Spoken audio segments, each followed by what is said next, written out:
evening and welcome to Scotland at 7, and thank you for joining me, Sam Paton, this evening. And with me in the other hot seat is Siobhan Tolland. Hi Siobhan, how are you doing this evening? Bad, not too bad, absolutely lashing in the rain today, but it's fine. Oh really? We've actually had sunshine all day today down here at Loch Lomond. There you go. Yeah. No, it's quite heavy. And Linda is in Skipness down in the Kintyre Peninsula as well. So we're all coming from completely different parts of Scotland this evening. The There you wonders go, of the wonders, eh? technology. Yeah, That's definitely. great. Right. I know, it's amazing. Right, we're going to start with the coronavirus updates. As of 2 p.m. today, a total of 1,973,829 people in Scotland have been tested through the NHS Scotland labs and the UK Government regional testing centres since the start of the pandemic. Of these, 1,744,055 people have been confirmed negative. 229,774 people have tested positive. There are 161 new cases of COVID-19 confirmed via test, although not everyone with the virus will display symptoms and not all those with symptoms will be tested. There are no new reported deaths of people who have been tested positive. The number of patients in Scotland who have died from complications caused by the coronavirus infection now stands at 7,664. This number only includes those who have died having received a positive test for the COVID virus in the last 28 days. Of the people who have tested positive, 68 were in hospital last night, 3 of whom were in intensive care.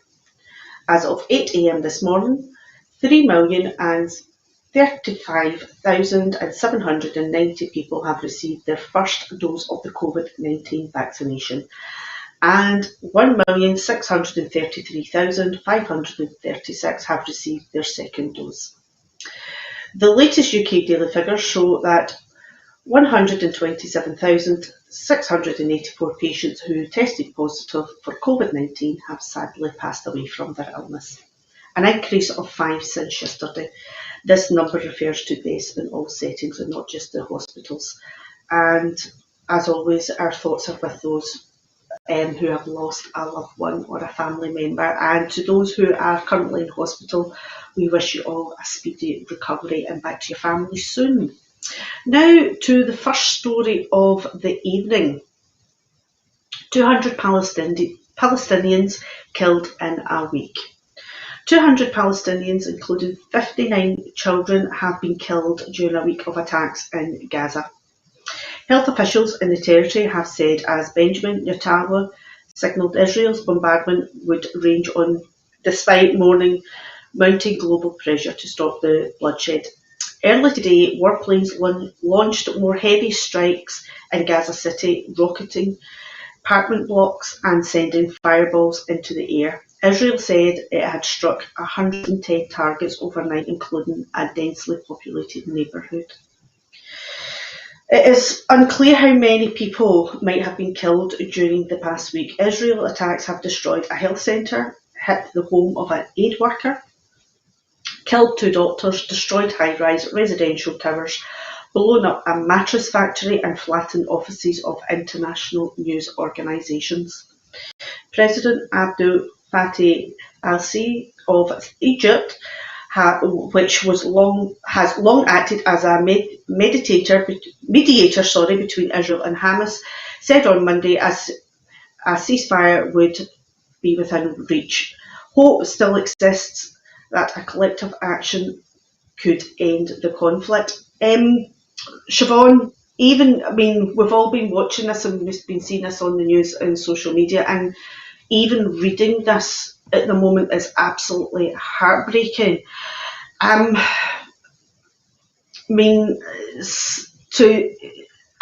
personally can't see any reason for this to be going on. I don't know a great deal about the history. I'm learning as I go on, but to be bombarding residential areas. Innocent people have been killed. What's your feelings on what's going on in Palestine right now? Well, I think it's maybe worth mentioning what Amnesty International is saying, and they tweeted the other day saying that direct attacks on civilians are war crimes. And they've asked for 2 incidents over the last week to be investigated as a war crime. And the first one was an attack 2 days ago on an al-Shati refugee camp, which killed 8 children. So that Amnesty International are calling for the International Criminal Court to investigate that as a potential war crime, because it is a direct attack on civilians and not seemingly targets as Israel kind of said it would be. The other one, of course, is the attack on the media building. I think it was just yesterday or the day before. Again, that is Amnesty I think that was Saturday. Yeah, sorry, I apologise. Yeah, Saturday. So Amnesty International are asking again that be investigated as a war crime, because when you cut off the media there, then what you have is you're controlling the complete picture. Now, Palestinians are controlled enough. I was trying to explain to my son the other day when he was asking about it. It's a bit like an open prison there. Reports are coming in that they've got 2 days left. 2 days left of power, which could see a shortage of electricity and water.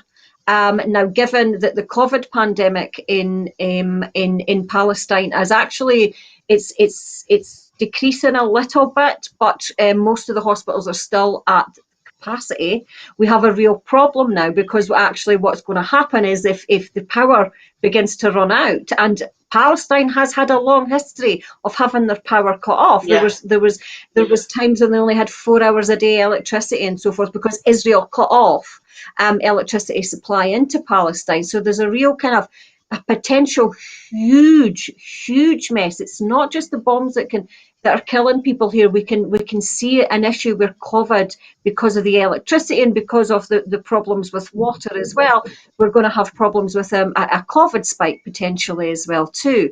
So it's such a mess, and for the life of me, I do not understand what prompted Israel to do this. I mean, there's a long history of suppression of Palestinians within the area, and it's not that it's all coming from Israel. There are some Hamas attacks, and Amnesty International are talking about those as well, but there is a difference here between a country with nuclear capacity and a country with small homemade bombs. You know, there is a clear power differential here. So it really is absolutely tragic to see what's going on.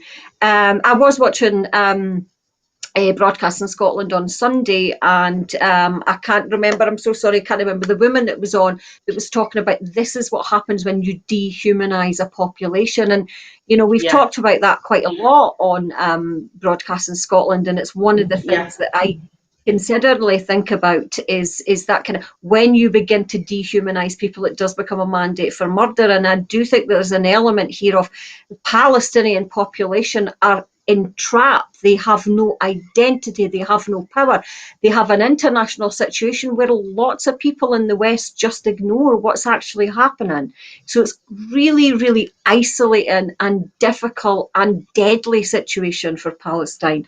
What I didn't quite appreciate until just last week actually is that what you've got in Palestine is it's the third most populated place in the world. You've got 2 million people in a space the size of the Isle of Man.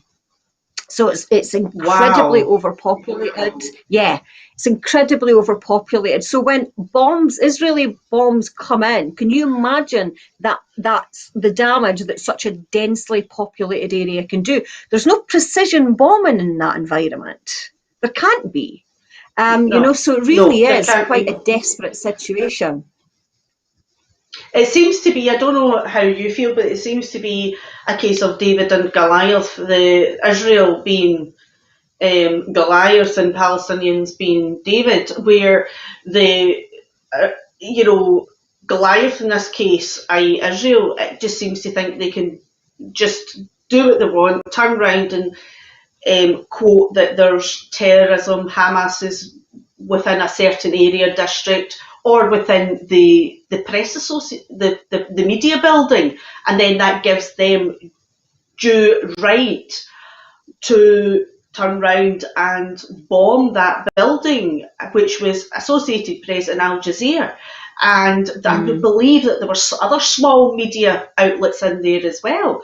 So again, this all comes down to that we've seen the same tactics used in other areas where they make claims of terrorism or claims of weapons to be used with terrorism. Do you think the international community is doing enough when it comes to countries making these claims without actual substantiated proof? Because they're making these claims, but nobody seems to see the proof of what's, whether these weapons are there or these terrorists are actually there. Do you think the West is kind of holding them to, doing enough to hold them, what's the word? I can't think. Brain's quite dead. To account. Thank you, Siobhan. Yeah. Well, I mean, the UK and the US are some of the biggest arms suppliers to Israel. So we have got to look at that context as well, that we are profiting from that attack. We're profiting from the arms that Israel use against the Palestinian people. So when a country's interests are caught up like that, unfortunately, the nature of capitalism increasingly becomes that we become dependent on war for profit. And that's a situation I think that we're in at the moment. So why would a country who's profiting from that war, that attack, step up and say, I'm sorry, you can't do that anymore? I don't think there's near enough international pressure from the West, especially on this situation. This dates back to kind of the 60s, where Israel ignored the kind of, the legal recognition of Palestine. So there is that kind of, or Palestinian people. So there is a real kind of just a constant ignoring. You can't ignore the Trump stirring the shit against people, stirring the pot again when he was in power as well. Element, yes. Yeah. Yes, he emboldened Netanyahu. And you saw that. You saw that with the public statements, the kind of the removing the US embassy into Israel and so forth. There was a real kind of power bolstering there. Jerusalem. So there was a real power bolster in there between the US and Israel. Not Israel, the Israel government, because it's not fair, I think, to blame Israel. It's the Israel government, I think, that's responsible for these. That's in the same way that UK government is responsible for arms selling. It's not the people of the UK. There is it's a very complex situation, I think, and it's not helped, I think, by the West, who profit from it. And profit from that silence when these things happen. Yeah, definitely. And our thoughts, our prayers are with everyone at the moment who is caught up in the conflict, and those who are here, who have got family members who are living with this. Yeah. It's hard to imagine what that's like, because we've not been in that situation personally, but just seeing the reports and the tweets that are coming out from people there, it is absolutely heartbreaking. So thoughts and prayers for everybody. I have a friend who's Palestinian, whose father's Palestinian, and she's kind of, had been back and forth there as well. And we've also got to remember that Hamza's wife, Nadia El Nakla's family is in Palestine at this moment in time as well. So actually, thoughts out to Nadia, and like you say, everyone who has family out there and everyone who has to live and experience that across there, because it really is a terrible situation. And this is just it's not just this incident, it's the whole culture, it's the whole process of almost like an open prison situation where you need permission to do. They have control over nothing within Palestine. They don't control their electricity supply. They don't control even the jobs that they do, particularly because they need visas, they need this, they need permission to get in and out. The goods coming in and out of Palestine are subject to Israeli rule, so they have no control. And medical supplies as well. Yes, exactly. And that's a really serious in one. The middle. We've got COVID. Yeah. Right. We're going to move on to the next story now, but seriously, thoughts and stay safe and prayers are with you all. Scotland moves down from level 3 except for Glasgow and Moray. Then Scotland today, in all mainland areas except for Glasgow and Moray, COVID restrictions have moved down to level 2 and the islands have moved to level 1. Because of the continuing high prevalence of the coronavirus in Glasgow and Moray, both these areas will continue in level 3 for at least another week. From today, level 2 areas will allow up to 6 people from 3 households to be able to meet in each other's homes or gardens without physical distancing. This was limited previously planned for level 1, but now has been accelerated for areas in level 2. People will be encouraged to use their own judgment about close physical contact with others. Up to 6 people from 3 households will be able to meet indoors in places such as pubs, cafes and restaurants, while up to 8 people from 8 households will be able to meet outdoors. Pubs and restaurants will be able to serve alcohol indoors until 10:30 in the evening in 2-hour booked slots.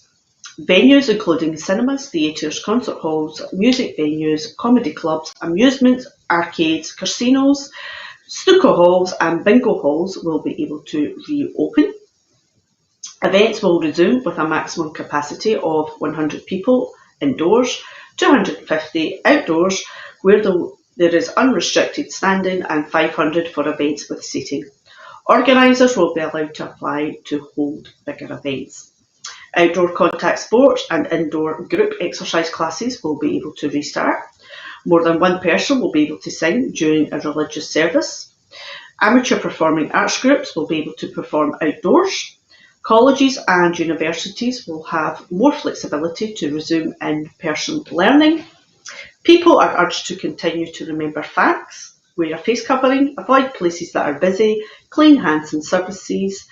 Still use your 2-metre social distancing for people outside your own limited groups of family and friends when you are in your home or in the garden, and self-isolate and book a test if you have symptoms. Now, Siobhan, now we are down at level 2, because I believe you will also be at level 2. Is your life going to change drastically, or are you going to be kind of still living in a wee kind of bubble, taking things easy in the meantime? Yeah, I mean, for me personally, I'm doing a bit more. I'm doing probably a lot more than what I did last summer. I was very, very cautious last summer. I never really did much at all. But it was kind of weird because it wasn't that weekend, it was the weekend before, and I was like getting my kitchen done. So I was into B&Q, I went into Dunelm Mill and stuff, and ended up having these random conversations with strangers about, oh, what vaccine did you get? It's nice to be here, isn't it? All these kind of things. So there was a nice connection, and everybody felt a wee bit freer, But yeah, I mean, it's great news. Now that I've been, double vaccinated, so I've got my second dose. I think it was the Wednesday before the election. So, and I was driving along the road the other day, and I thought, this is what it must have felt like for other people, to not have to constantly. I had to risk assess absolutely everything. I had to risk assess mail coming through the door. I had to risk assess my son coming from school. Every single thing had to be a balance of, right, what's going to happen. So it feels a little bit safer now for me personally.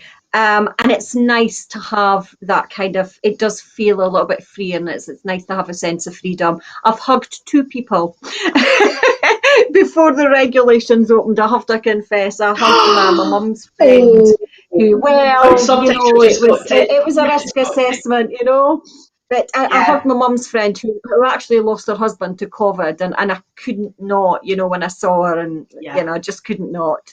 But the sense of freedom is for me, and I think that could be the shield, and it could be just the cautiousness in me is shadowed with the news that the Indian variant looks like it's beginning to take hold within the UK, and the opening up of countries for holidays. I just do not get why we're doing that. I honestly cannot see why we're doing it. I don't understand why we've not learnt a lesson from last year, and not learnt a lesson from countries like New Zealand and Iceland and so forth. It seems to me quite remarkable. As we've got 2,300 cases of the Indian variant now. We're now we now have people going across to places like Portugal, so we could be spreading that virus again, as we did with the Kent variant, as the UK did. We spread that Kent variant across the globe. So it's not a case of just us becoming infected, it's a case of us going out and infecting other people as well. And I'm going to just do a plea here, Sam, is that, I do not want to be in another lockdown. I don't want to be in another lockdown, and I definitely do not want to be in a lockdown for the sake of somebody going on holiday for 2 weeks in the sun. I know that it's a kind of lovely thing to do, and I know that people are desperate to go on holiday. I'd love to go, but we really, really have to be very, very careful, especially because the Indian variant is something that's even more infectious from what we're beginning to see with the data, even more infection, infectious than even more infectious than the Kent variant that was there. So I do think we might be moving into a kind of semi-risky place now. But for me personally, my kind of, because I never did anything last summer, I was very, very cautious. I haven't had my hair cut since 2019. So I never even got my hair cut. There's an element I want to do a little bit more, because if we have to go into lockdown again, I want to at least have had, because that would be 2 years of just constant solid lockdown. So I am trying to do a little bit more, and we're planning day trips and stuff for the summer. Fingers crossed. Fingers crossed. Fingers crossed. And again, I mean, for anybody that's out there that's listening, you can go to your local testing centre and pick up the self-testing kits free of charge. I've picked some up, and I test myself twice a week now, because and I've only had one dosage, and I would it's say that I ordered some yesterday and I got them today. You can order them online. You can order them online through the government website. It's very easy. You don't need to register, because when I first looked, it looked like you needed to register, but you don't need to register. Right, you click the bottom below and just put your email and address in, and I literally got a text from Royal Mail saying it's on its way, and then I got a text saying it's been delivered. I never even heard it being delivered, and I got a text saying it's been delivered. So it was very fast. So if you want, it's great. Well, what I've been doing is I've been going to the test centre, and I've been picking up an extra couple of boxes, and when my clients come, I've been giving them a box. I've been handing them out to people. That's actually a good idea. As well, because the thing is, it's such, not everybody knows how to order it online, and not everybody can get to the test centre. So it's actually a really good idea.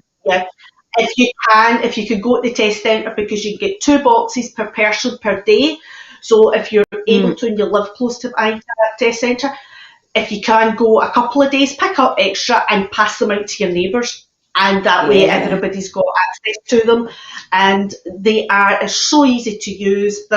I think they're meant to be quite reliable. I was checking the figures earlier on today, and they are quite reliable. So they're worth doing. And I'm with Siobhan. I don't want to see us going back into another lockdown for the sake of a holiday. I would rather just kind of keep things a wee bit kind of tighter at the moment until we kind of get through this, especially with the Indian variant, because that's been quite scary at the moment. Sticking with COVID, got a wee bit of news here. 18 to 35-year-olds are going to be offered the vaccination in Glasgow. Concern over the rising number of COVID cases in Glasgow has prompted the Scottish Government and Public Health Scotland to reach out to the younger people of Glasgow in the 18 to 35 age range in the city to offer them the vaccine in hope of slowing down the outbreak. Data so far has indicated that those who have had only their first vaccination dose have achieved high level of protection against COVID. Such testing is also to be offered to identify the extent of the outbreak in the city. Now, Siobhan, basically, I think it's a brilliant idea. I don't see it doing any harm. I think the young ones should take it up. Because the thing is, Glasgow over the last wee while has got really busy. I was up there, my son stays in literally the city centre, and I popped by to visit him, and honestly, you wouldn't have thought we were in any form of a pandemic, and that was just a normal day. So what do you think about them offering the 18 to 35-year-olds the vaccine at the moment? Yeah, they did that. I think they did that in Moray as well. They were offering, but obviously Moray is a much smaller scale.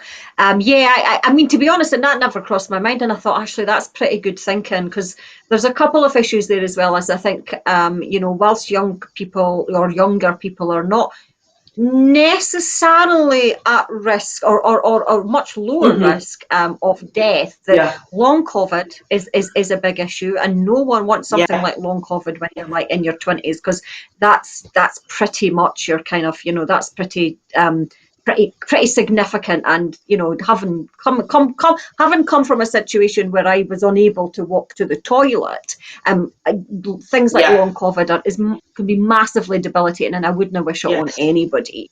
But also, I think importantly as well, it does. Not quite sure how much, but it does reduce spread. And I think that's a good thing, and because what we've got is a situation, young people naturally want to come together, and that's not a judgment thing. That's just what it is. Young people are working in actually quite high risk jobs as well. To be honest, I mean, it's young people that are kind of the Amazon drivers. It's kind of a lot of young people who are the delivery drivers and stuff as well. So there's quite high risk. They risk themselves quite a bit in order to get us what we need. So in that respect as well, it's good for protection. It's good to prevent spread.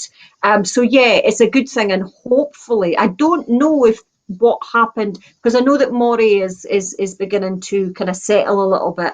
I'm not sure if that was a combination of different things, or whether the vaccination programme did kind of begin to help a little bit, or maybe even just got people thinking a bit more about their actions and stuff as well.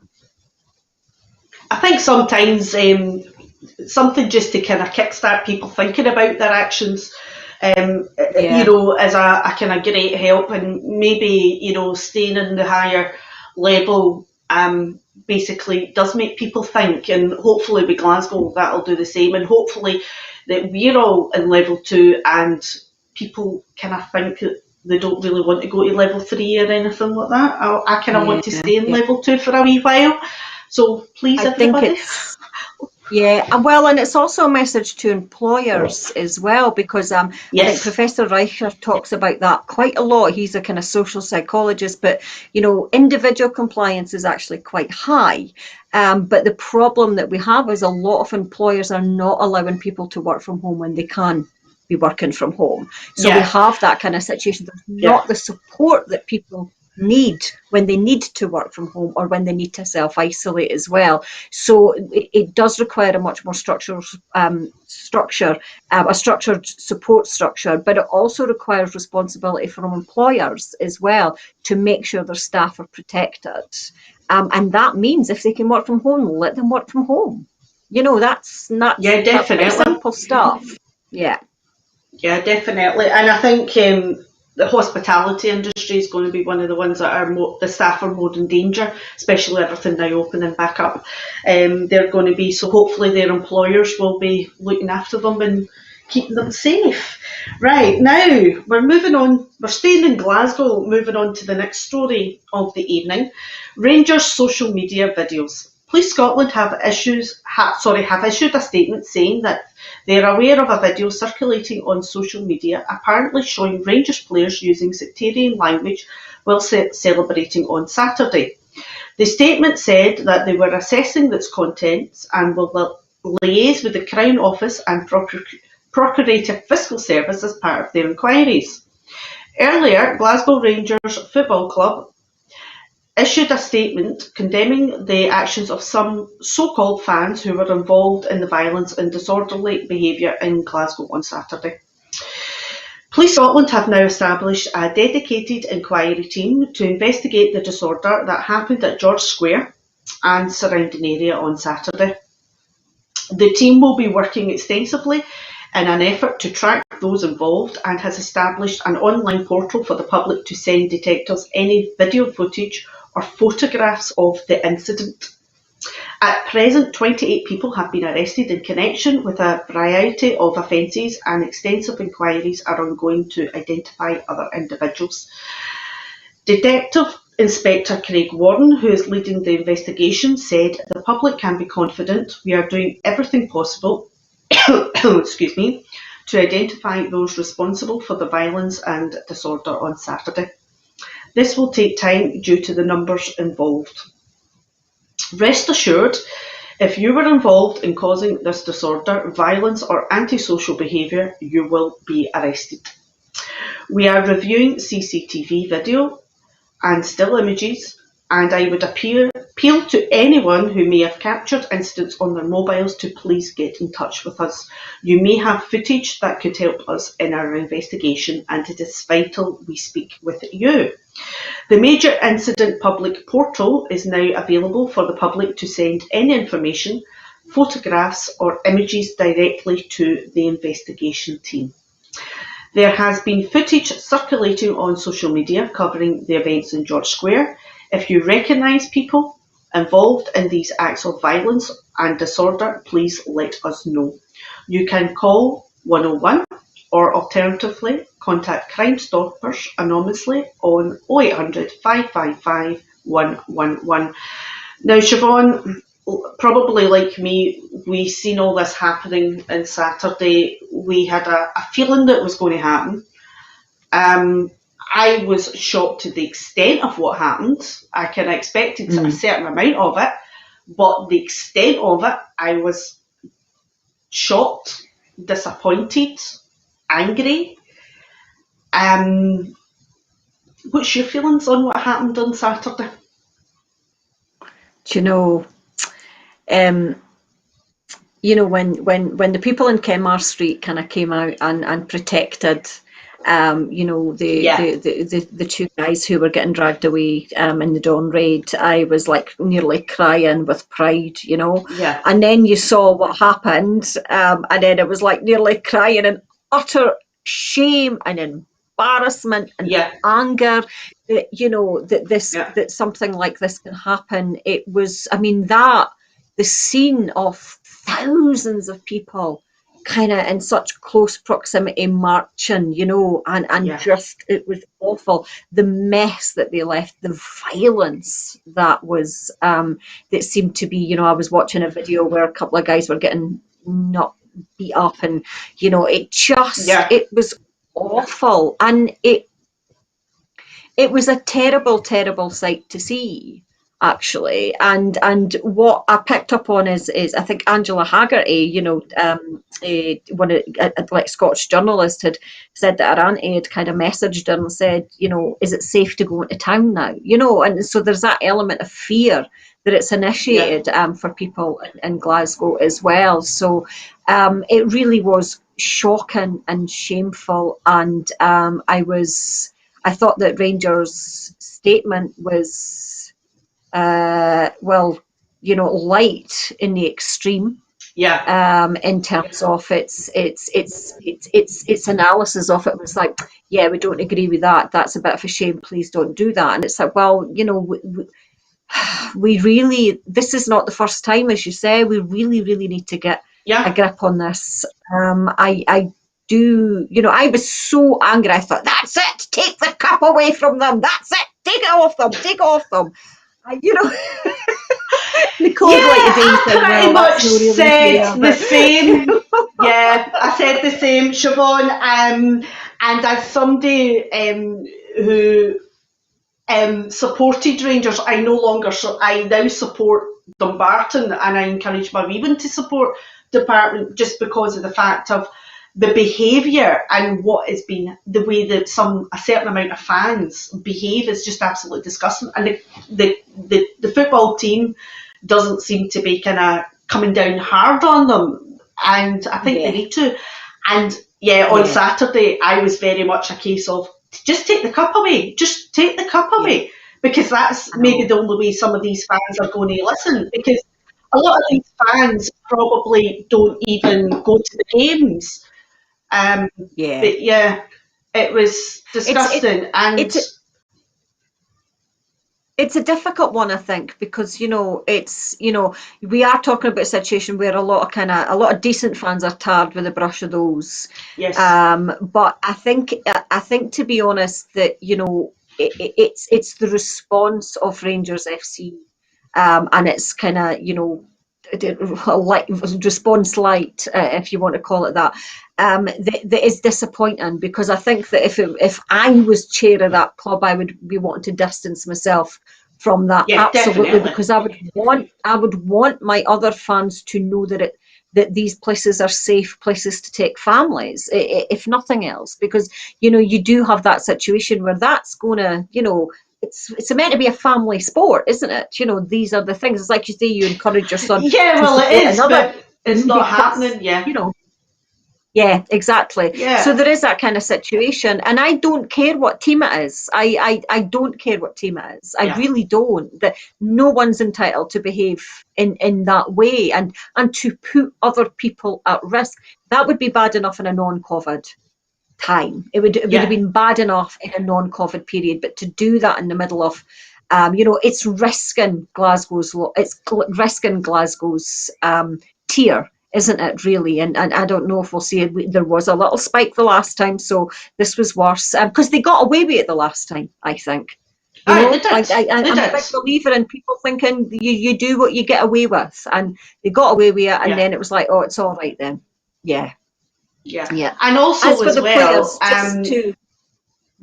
No. Yeah, on you go. Carry on. On you go. No, on you go. What we like yours.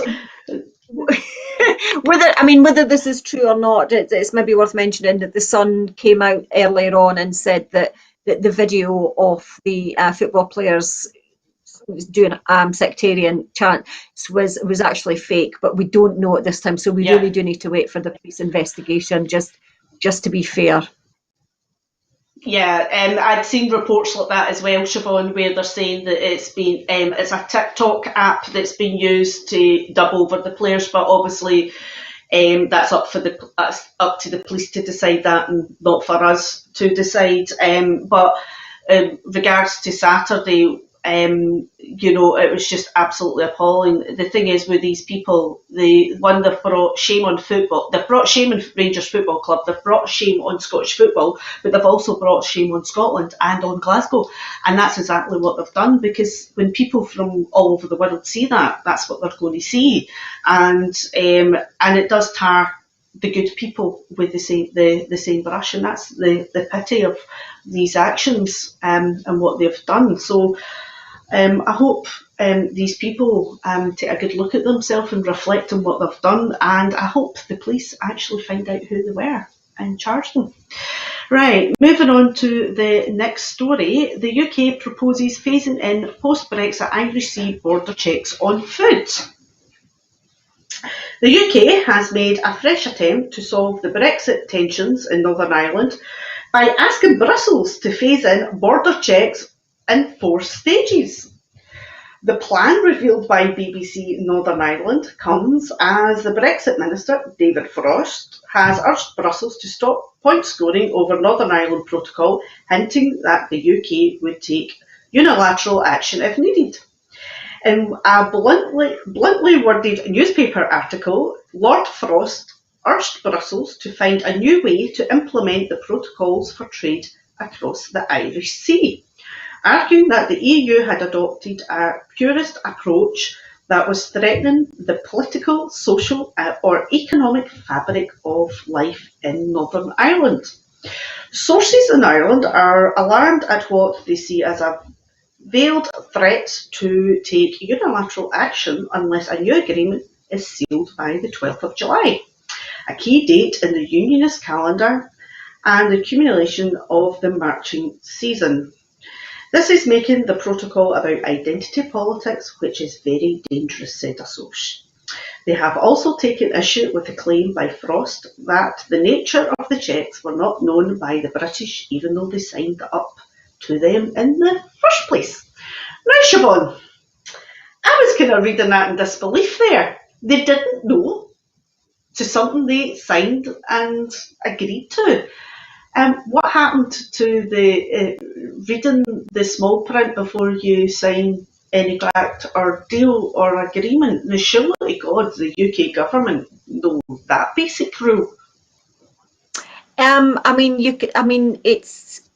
would like to say that it's hard to believe a government would be that incompetent, but there is an element with the UK that I don't think that, the level of incompetence that they seem to be shown and that they have shown, especially during Brexit, it has been actually quite astounding. And I think, to be perfectly honest as well, that statement that Lord Frost says, the arrogance is equally astounding. I've always thought that the worst combination in a person and in a government is arrogance combined with ignorance, and I think that whole situation there just kind of sums it up to me. It's taken no responsibility for the problems that's existing at all and blaming everything on the European Union. It's really quite bizarre. If you want to look at, I think if you want to look at a good example of a country who is completely distorting political reality, then you just need to look at how they're looking at Brexit here, because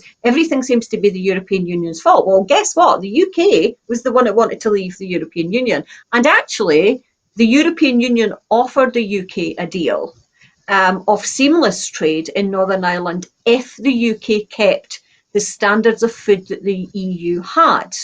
The UK refused to do that because they felt that it didn't work with the standards of food that they wanted, that the US needed for a trade deal with them. So they've sacrificed those food standards, and that would have given them that smooth transition, that smooth balance of trade across the borders. They sacrificed that because they wanted trade deals with other countries. And this threat for making a unilateral decision and all that kind of stuff, it is pretty scary, actually. I mean, it's just on that kind of knife edge as well. There is a lot of political posturing about that. The UK doesn't have as much power as they think they do, but it always risks this issue of the border. It's riling up the unionists now. I mean, if you look at what the person the DUP voted in over the weekend, it's pretty scary, creationist. But so there is that kind of situation that it is increasing tensions and actually encouraging extreme positions again now. The fact that he wrote that in the Daily Mail, I think, is very, very telling, because we know the Daily Mail's history. We know the Daily Mail's history of whipping up extreme dislike, xenophobia. That's where their history lies. It's not a coincidence that he did it in the Daily Mail. So it really is kind of political posturing, quite aggressively so in the extreme. Yeah, it's very dangerous, isn't it? I honestly believe that I don't think the UK could have a more incompetent government than what we've already got, but hopefully we'll be out of it soon. Right, now for the next story. We keep trying to get out and hopefully we will get there. Now, the SNP demand a U-turn in universal credit cut. The SNP MPs have ramped up pressure on the Tory government to U-turn on their shameful decision to scrap the £20 a week universal credit uplift, which would come at the worst possible time for millions of people. At the DWP questions in Westminster today, the party's Work and Pensions spokesperson, David Linden MP, challenged Tory Minister Will Quince to heed the warnings from cross-party MPs to make the uplift permanent and extend it to legacy benefits to prevent struggling households from being pushed further into hardship. The calls also follow a report from the Trussell Trust, which found that around 700,000 families were forced to use food banks in the year prior to the pandemic, and that a staggering 95% of people who had been referred to food banks in the early 2020 were living in destitution with just £248 a month after housing costs. Now, Siobhan, I still can't believe they stopped the £20 a week universal credit uplift, especially when we are still in a pandemic. It doesn't matter how they word it, we're still in a pandemic. People are still not back up and running yet. Businesses are still not back up and running yet properly. Do you think they're going to listen to the SNP, or do you going to think they're going to dip the heels in and basically carry on with this cut and refuse to reinstate it? Well, we are talking about a government more draconian than the government that brought in austerity. So, you know, go figure. What do you think? But you know, I mean, things like the furlough and stuff, to be fair, is you know, has been good, and it has been a kind of a good economic model. But to take that money away from, you know, from we're most vulnerable and we're most poor within society, it's an extraordinarily cruel thing to do. It's such a difficult time. So I really do hope that they change their mind. I hope that they find some way to save face, because I'm sure that that's what they're trying, you know, to save face for their party and find a way to do it. It's interesting because if they can do it during COVID, then they can do it full stop, you know, and that's one thing I think the COVID pandemic has shown us, isn't it? It's like, if there is a will, we can do it. And that comes from home working to extra money for benefits to, you know, helping people, homeless people off the street, you know, done like that when the will was there. So, you know, where there is a will, it can be done. And it's that very, very antiquated, quite draconian economic structure that's the trickle-down theory that's been proven years and years ago that it does not work.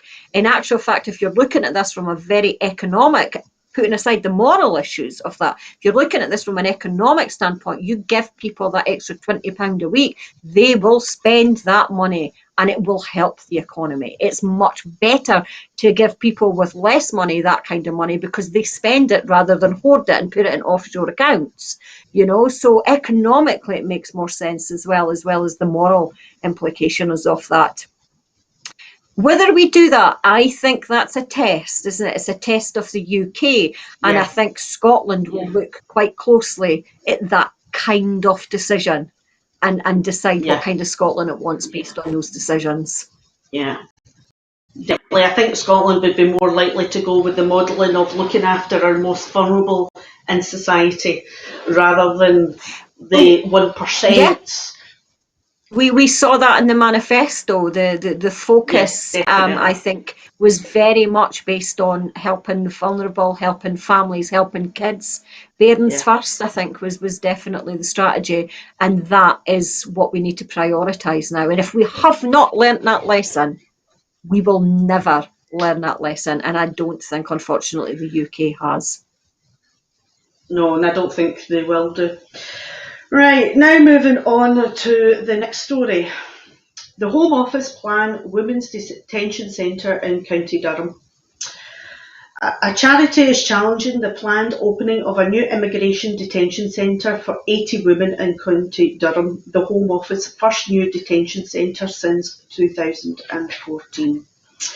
Women for Refugee Women, whose work includes advocating for women in immigration centres, challenges whether the Home Office is complying with equality rules in the development of the new detention centre.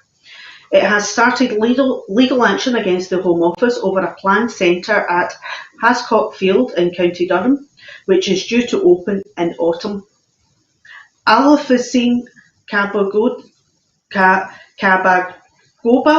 Director of Women for Refugee Women, said the majority of women seeking asylum who are locked up in immigration detention are survivors of rape, trafficking, torture and other horrific violence. Detention centres re-traumatises them, and it makes it more difficult for them to resolve their immigration cases. Siobhan, I don't understand the thinking behind detention centres. I really, really don't get the thinking and the mentality behind them, because a lot of people that come to this country are seeking help, they're seeking refuge, and to lock them up like prisoners is not a way of helping them. Their mental well-being, it's not a way of helping their physical well-being, it's not a way of helping their emotional well-being. What do you make of this opening a detention centre for women in County Durham?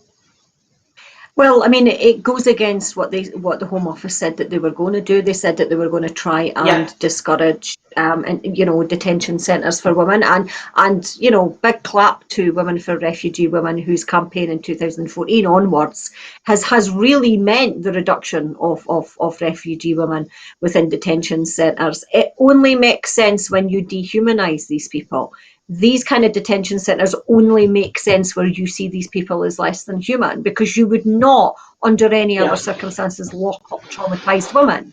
You wouldn't, because it would be seen as cruel. And it's funny how I've mentioned cruelty twice in two separate things that the UK government are now doing now. This is a cruel thing to do, to lock up any vulnerable people. It's not just women, but specifically for women, because the violence tends to be very much gendered, like rape and so forth as well. We are talking about very, very vulnerable people. It's shocking behaviour, and it really is part of that bigger structure of an anti-immigration, a hostile immigration service. I think it was Amar Anwar on Broadcasting Scotland on Sunday and says the immigration structure is not fit for purpose. It needs to be torn down and rebuilt again. And actually, organisations like Women for Refugee Women, the people in the streets in Glasgow last week that came out and defended men against these draconian measures, we need to kind of keep that kind of civil resistance up, because no one is illegal, and no one should be dehumanised because they dare to try and flee war and terrible things that they've experienced in order to get here, and fleeing from terrible situations. No one, we should be welcoming these. We should be collectively and symbolically putting our arms around these people and saying, come, build a new life, be part of our life. Not imprisoning them, not kind of dawn raiding them.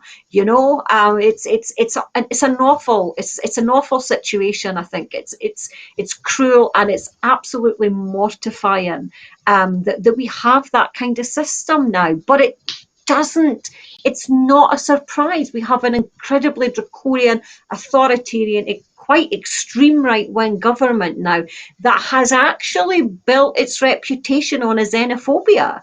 If you think about it, Boris Johnson laughs about, the racist slurs that he's given throughout his kind of period before he became Prime Minister, and since. The whole Brexit process was built on a xenophobia. That's not to say that everybody that voted Brexit was xenophobic, but it does mean that the campaign was built on xenophobic principles. The Daily Mail pushed that quite significantly, as did UKIP, an ex-Tory, by the way.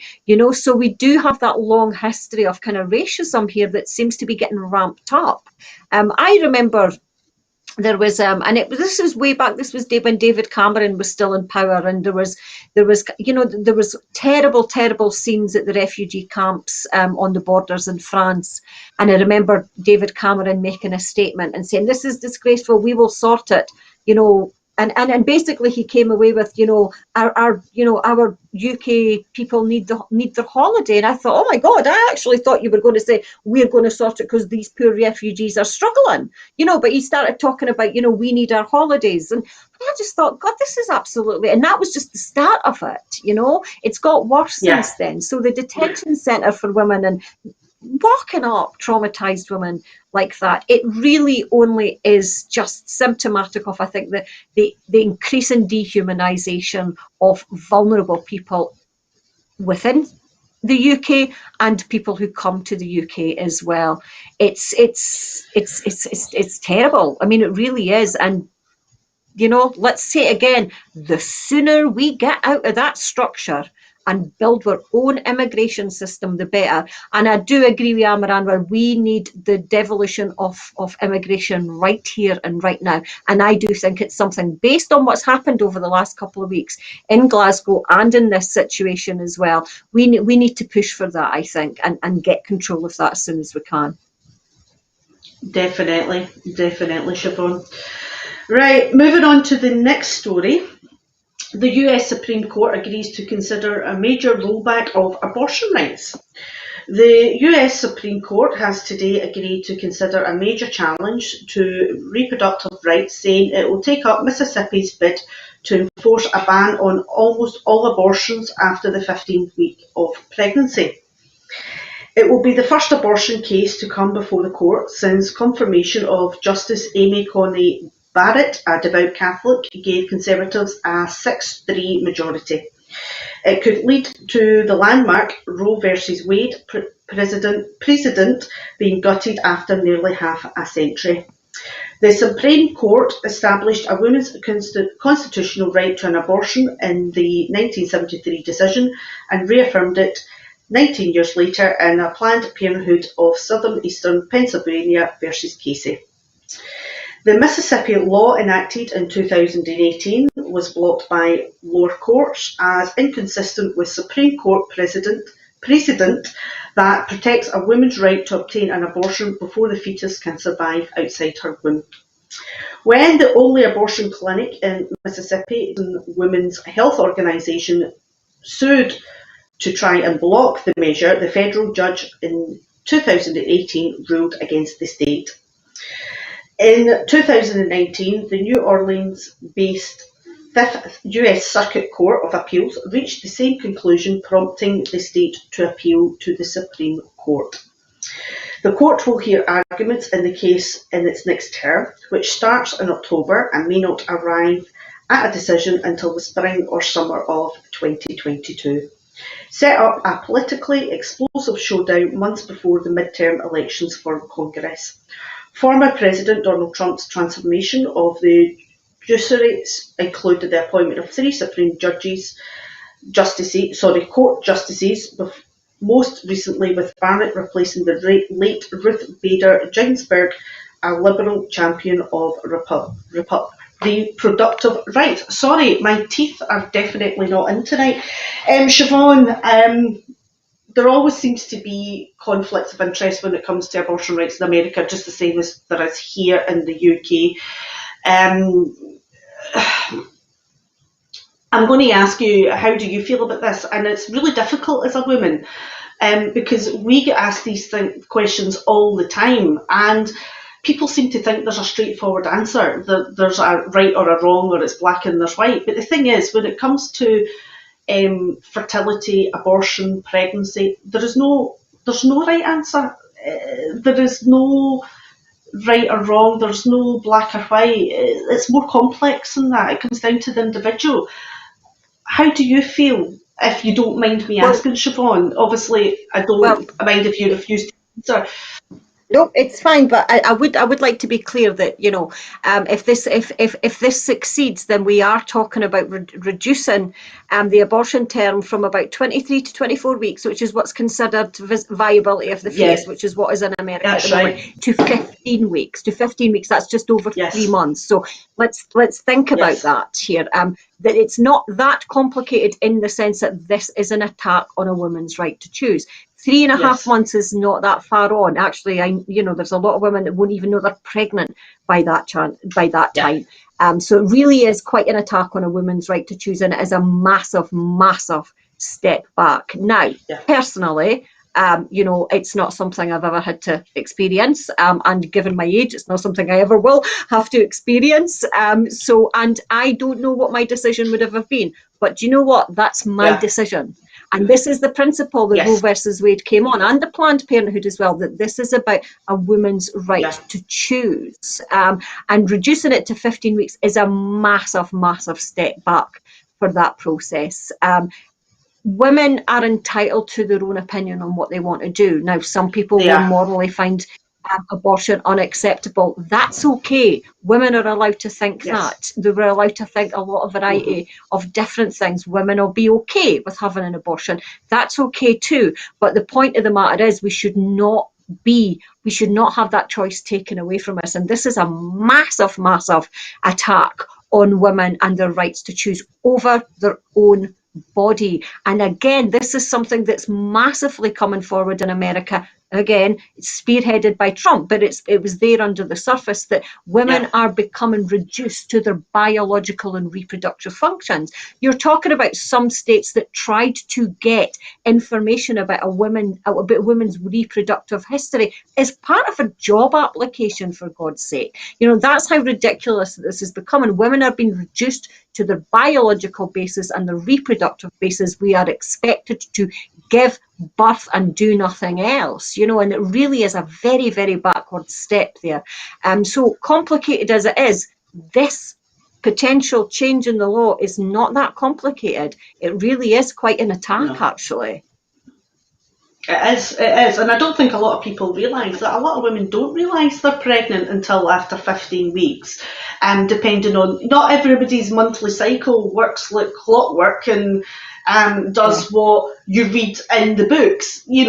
Mother Nature and human bodies don't work like textbooks, and unfortunately you don't always know. And not all pregnancies there is pregnancies out there that the woman has been raped, abused, or there's other reasons. There can be pregnancies where there is mental health issues and things like that. They're not able to carry on, or health issues. And there are so many reasons, and these decisions are down to the individual, and it's about people.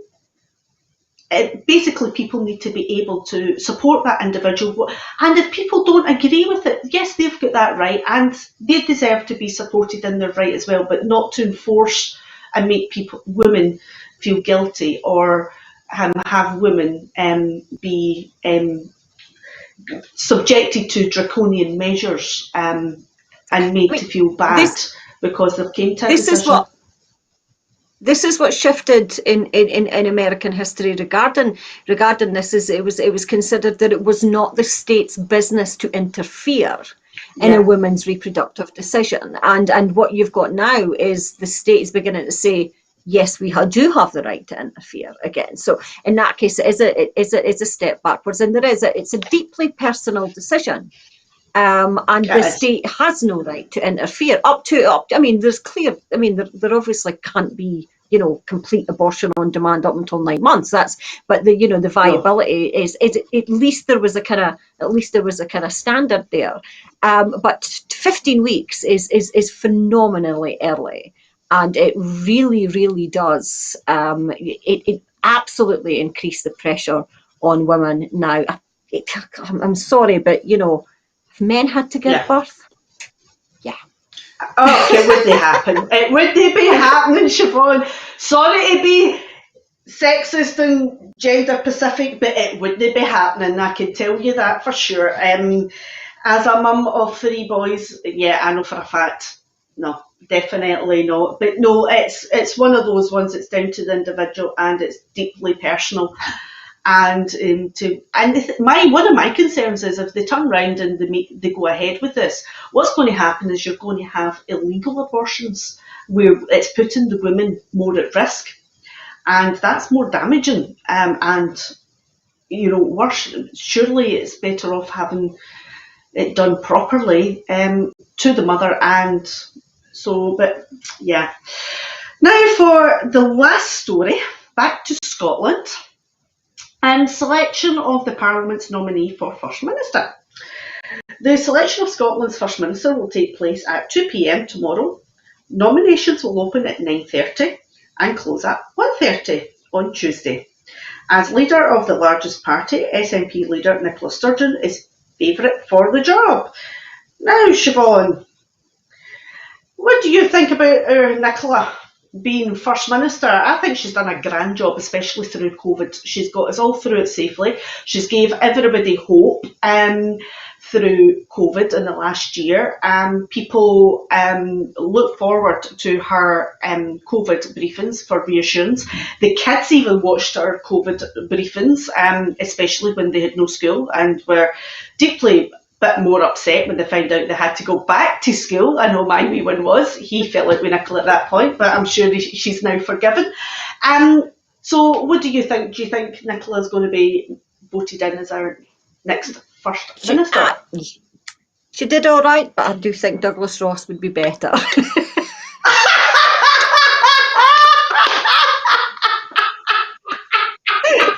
I did not see that one coming, Siobhan. Now, I went for Murray. I would vote for her. Now, if it was me, it would be Murray Ross. I would definitely vote for Murray Ross. I think he had an amazing campaign up to the election. It was just, was it Airdrie Shots he was running for? Aye, and he never got in. What a shame. Nicola Sturgeon has been amazing, and it's not a surprise that the Scottish government have been amazing. Nicola Sturgeon has been quite a solace, but there were other people in the government who really, really worked very, very hard in order to secure a safe and secure COVID response.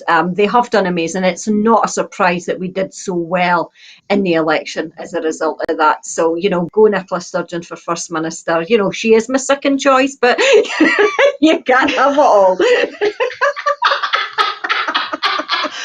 Right, everybody, that's us for this evening, and I think she needs to go away and get tested for her mental health, because I believe her COVID vaccination is definitely got an after effect of her mental health, and she is wanting Douglas Ross to be First Minister.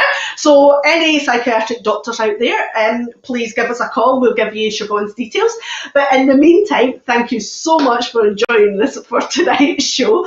And I hope you have a lovely evening. And as always, if you can help us out, the details are on the screen there if you wish to subscribe. It helps us to keep the shows going. And if you would like to volunteer, please, we loads of volunteers, so please get involved. And in the meantime, thank you very much and good night. Bye.